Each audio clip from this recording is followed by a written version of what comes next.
guys, welcome back and thanks for taking the time to join me. I'm going to tie a wee D-style pattern. This one's called the Balmoral. Now it's just going to be a slight variant, but I'll explain that as we go along.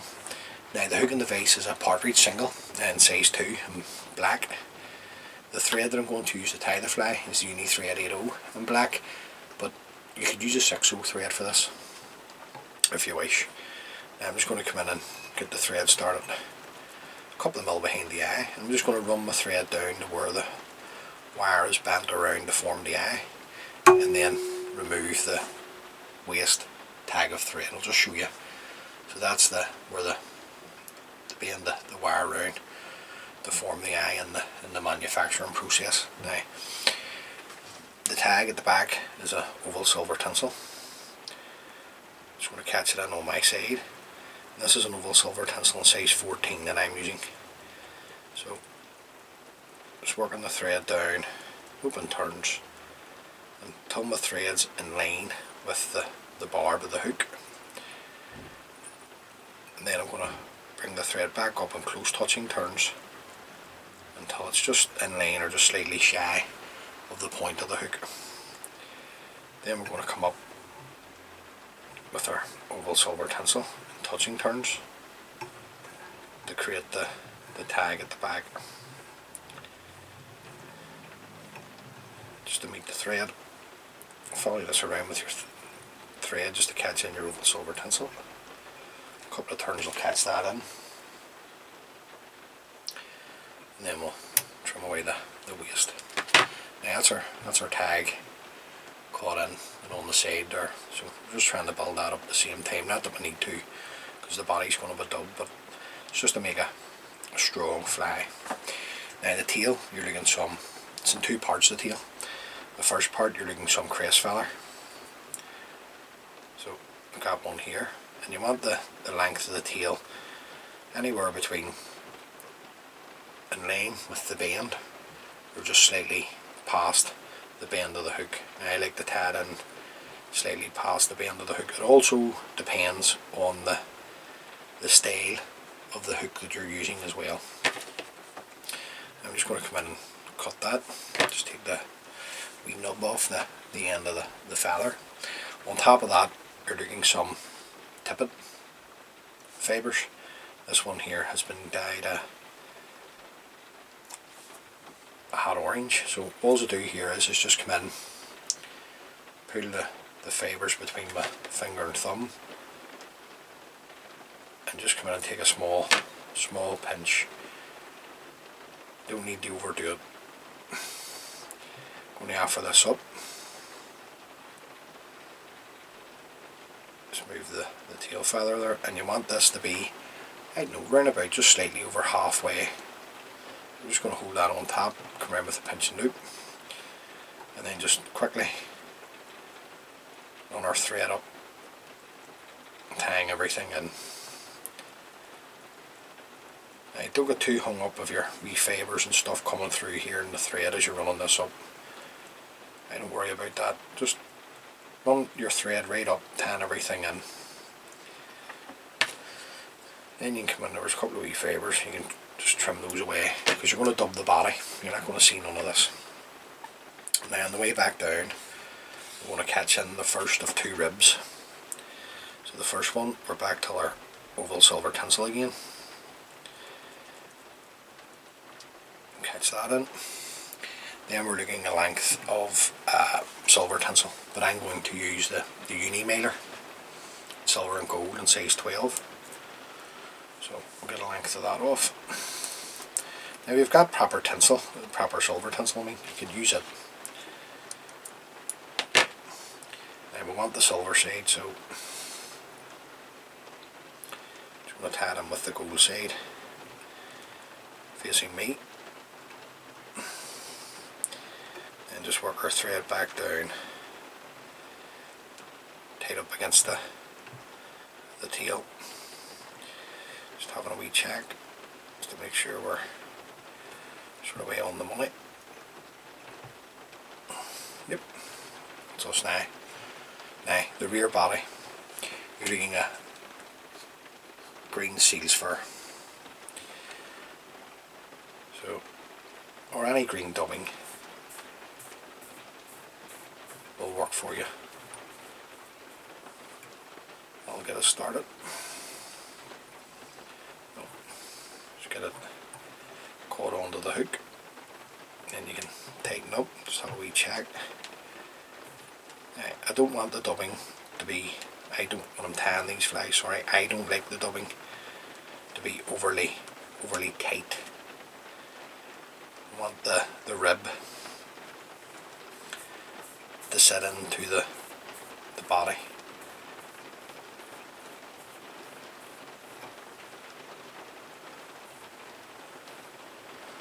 I'm just looking to work this up the sort of way, the halfway point. Just going to take another wee small pinch just to finish off. Just to there. Right, I think it wants to go forward, then just sweep it back. At this point I'm going to run my thread up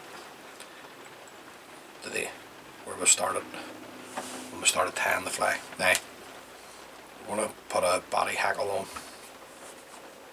The body hackle on the original pattern is herring. I don't have any herring, so what I'm going to do is I'm going to use, this is a breast feather that's been dyed black off a golden pheasant.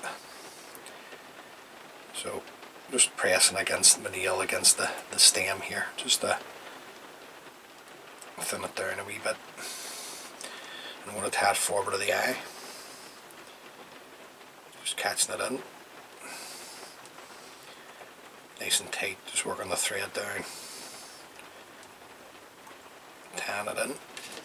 Just going to come in with my scissors, trim away the stem. I'm going to work my thread back up. And what we're going to do here, excuse me, I beg your pardon, we're going to tie the seal's fur in for the body and work it back to the rear body. Now this is just blue seal's fur, dyed blue. Well, it's not blue seal's fur, because if you see a blue seal, you might need to go and get it checked out. Now, just going to dub this on. We're going to work our seal's fur back. It's best just to put small amounts of the seal's fur on at a time, because I think some people, when they start their wee fly tying journey, they put too much seal's fur on,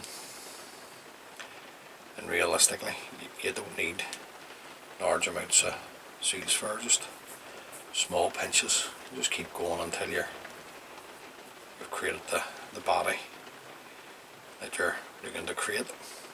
Right, just having a wee check at the front, make sure I've enough room. Now I'm just going to come in with my hackle pliers. I'm just going to grab the tip. Now we're going to palmer this down, but not in a way that we would do with an Irish lock style fly, because we need to be able to stretch this out so that we can reach our thread, but it will all come together in the end. Just be patient when you're tying these types of flies. So now if I had a herring hackle, I wouldn't need to worry too much about stretching it out, because they're great hackles. Now I'm just going to, and they're long, just going to sweep everything back, bring my thread to the front, come in with my scissors, locate the tip, trim that away. Right.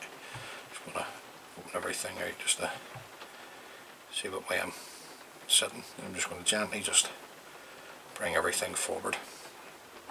Then we're going to come up with our rib. You're looking 5-6 turns of the malar up the body. Now, just do your best once you get up until your blue part of your body at the top, the front body. Just work your tinsel through, stroke everything back nice and tight, bring the tinsel up at the front, fire this around with your thread, good 2 or 3 turns to catch that in. Come in and trim away the tinsel. Now then we're going to bring up our oval tinsel. We want this to be on the back edge of our mylar, our silver mylar. It doesn't need to be perfect, guys, just take your time and work the oval silver tinsel up to here. Sweep everything back again and bring your thread up in front, catching your oval silver tinsel in. Then come in and trim away the waste. Now we're not looking too bad, so I'm just going to come in with a wee bit of Velcro, just because I've got a few fibres there when I was winding up. Just bring out the fibres just to see what way we're sitting. Lovely style of tan this, because you just know that the water's just going to make everything move within this. Now I'm tying these flies for a display case, but I still tie them excuse me, the way I would if I was going to tie a fishing fly. So now next we need for the original pattern you need a wedging hackle. I don't have any wedging, so I'm just going to use a teal flank feather. So I'm just stripping away the rubbish from the bottom. I'm just going to stroke back the fibres to reveal the tip. Half of this up to the hook, come around with a turn, I'm going to fold the tip back, a couple of turns back up over the tip, bring away the tip of the hackle. Then I'm just going to stroke this back and do one turn in front of the other. Now a turn and a half should be enough. So that's going to do me there. I'm just going to follow this around with my thread. Fibre there, keep that in, take a couple of turns to secure it. Just going to come in and trim away the stem. And just come in and just fold it back. Anything that wants to go forward, just fold it back. Now, I want to fold these down and give it a set of curtains, or sorry, that's Belfast terminology, a middle shade, if you like,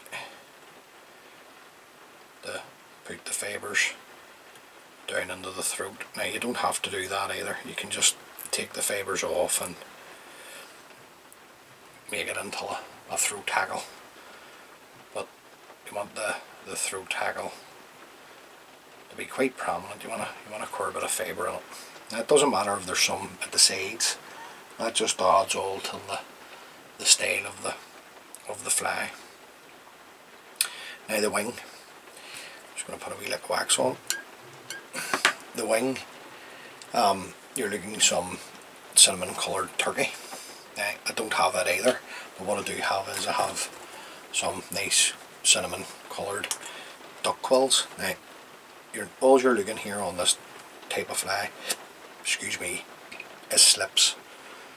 You're not looking roof style wings, they're just slips to give impression of wings.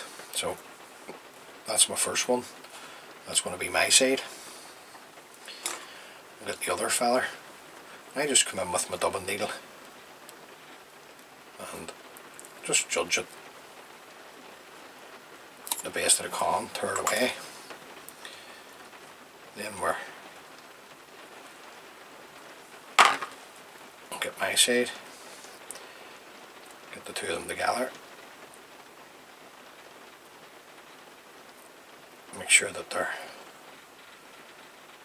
level, which they are. Now you want the tips of the wings that were coming back till the tippet on the tail. So just come in here then, and you want a space between the wings, so just hold them on top. Just going to come around with a pinch and loop, turns just to see what way we're sitting. Right. That one on your side has moved, so I'm just going to come back again. Just get it level again. Just come in and offer them up to the length that we want.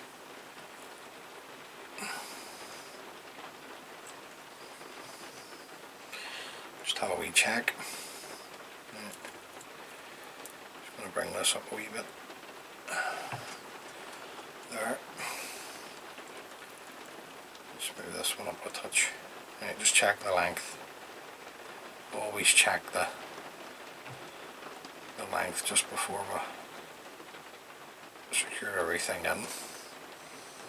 Right, I'm happy with that, so I'm just going to hold the wing and then tighten up with a few turns.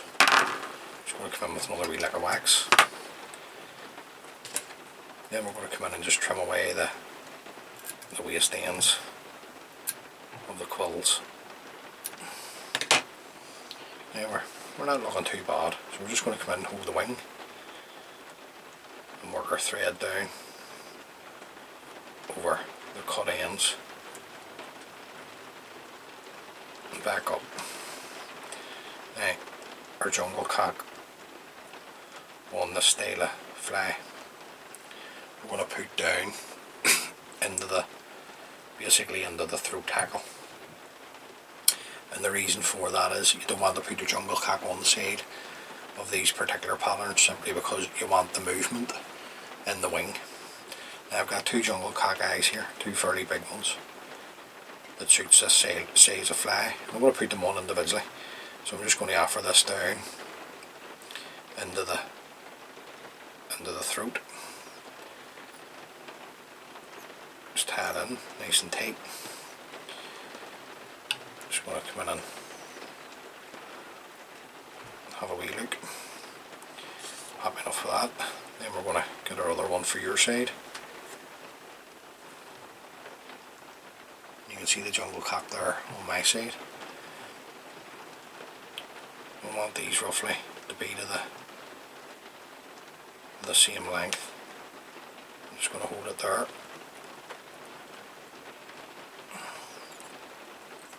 Just come in with, just to get again loose turns. Just check, just to see what way we're sitting.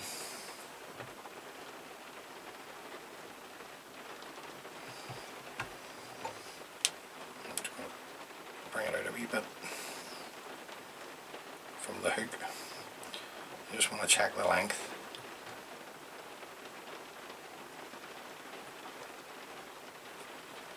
Just going to pull this one in a wee bit.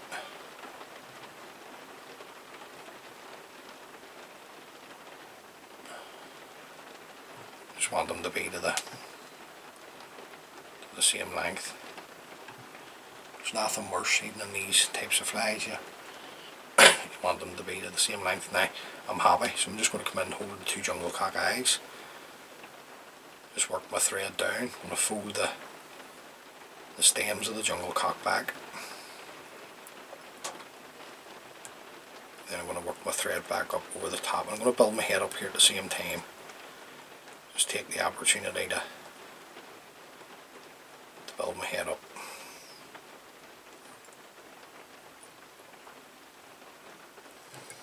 Now, keep my thread tight, should be able to break these away. Doesn't come away well, so I'll just come in and trim off the waste ends.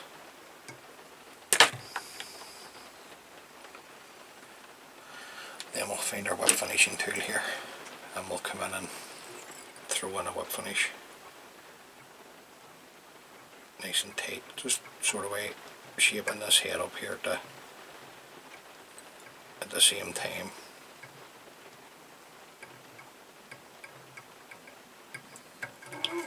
Pull your thread nice and tight, come in and trim away the tying thread. Now at this point I'm going to come in with my first coat on the head, which is super glue.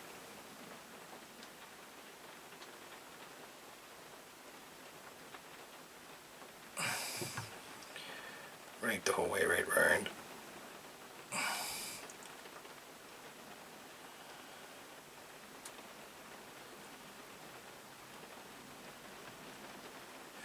Then what I'll do, guys, is I'll come in and put on a coat of clear varnish onto that, straighten it up for you in the face, and then after the clear varnish I'll put on some of that, this here, it's a gel, a black varnish. It's lovely, just to brighten the make the head really dark. Now you get that in Asda. I think I got that in Asda, so I think it was only £1.50 or £2, but that's the wee fly. It's just a variant. Now if you want to tie the original, you've got a heron hackle, use it, widgeon for the throat, and cinnamon turkey for the wing. But it's basically the same colour combination there as it sits. Now I'm tying them up, excuse me, I beg your pardon. And this is the white wing acroyd. That one there is called the white wing. This one here. Then we'll have another wee fly, and that's called this is called the October Spay. So I'll maybe tie a few of those up for the channel if you're interested. And then what I'm going to do is I'm going to put them into like a display case. So I'll just show you this just before we go. So just let me widen out. So that's the wee display case, and then I'm just going to simply, you know, put in some stones or decorative stuff at the bottom, some wood, and then the flies on it. But I always tie the flies, no matter what. The flies won't be glued to anything within the display case. Always tie the flies that you can take them out if you wish and basically face them if you want. And these flies are still used. They're still facing. You can see why. They're not only are the works of arts for the people and the tires that created them, but they're really strong. You can see the way that they're built. And this fly here was first tied back in the 19th century at some stage by W. Garden. So look, tie a few of those up, guys. Hopefully you have got something out of that. I really enjoy tying them, so hopefully you do too. And until the next time, please stay safe, keep on fishing, and take lanes.